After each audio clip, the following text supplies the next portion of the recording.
Hello everyone, आज हम बात करने वाले हैं एक ऐसे टर्मिनोलॉजी के बारे में जो हमें बहुत ज़्यादा हेल्प करता है किसी भी स्टॉक की एनालिसिस करने में। मैक्सिमम इन्वेस्टर इसको अप्लाई करते हैं किसी भी स्टॉक की एनालिसिस करनी हो तो। इस टर्मिनोलॉजी का नाम है ROCE, return on capital employed. Actually होता क्या है?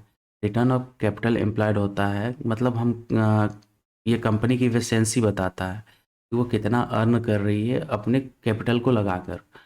जैसे कि किसी ने 100 रुपये इन्वेस्ट किए तो उस पर कितना रिटर्न आ रहा, कितनी प्रॉफिट हो रही है, उसी को मोटा मोटी हम कहते हैं ROCE।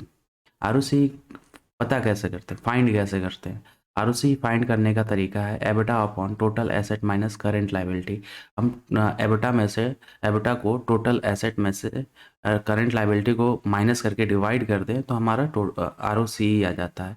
ROCE मेनली हेल्प करता है किसी भी दो कंपनियों को कंपैरिजन करने में। अगर हम दो कंपनियों में कंपैरिजन करना है कि कौन सी कंपनी ज़्यादा अच्छा रिटर्न दे रही है किसी भी कैपिटल पे, तो हम ROCE से उसको कंपेयर कर सकते हैं।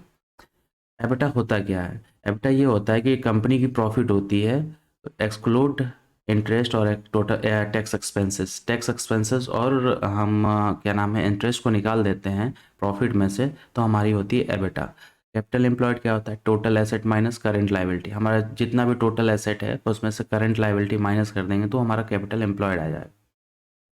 आइए एग्जांपल के थ्रू समझते हैं कि ROCE कैसे हेल्प करता है हमें किसी भी स्टॉक के एनालिसिस में और दो कंपनियों के कंपैरिजन में। तो मान लीजिए एक कंपनी है A और दूसरी कंपनी है B।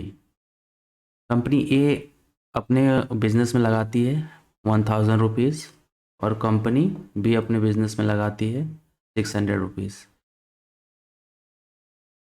और कंपनी A अर्न कर रही है प्रॉफिट 200 और कंपनी B अर्न कर रही है प्रॉफिट 150।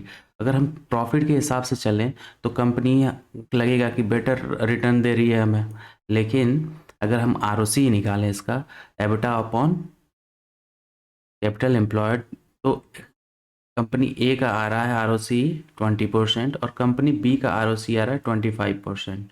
तो हमें यहाँ यहाँ से पता चल रहा है कि जो कंपनी बी है वो ज़्यादा बेटर रिटर्न दे रही है जो भी कैपिटल हम कंपनी बी में लगा रहे हैं। हम कैसे यूज़ करते हैं किसी भी स्टॉक को एनालिसिस में ROCE का? अगर ROCE हाई है तो कंपनी क्या कर रही है, बहुत ही बेहतर तरीके से अपने कैपिटल को यूज़ कर रही है प्रॉफिट मेकिंग में।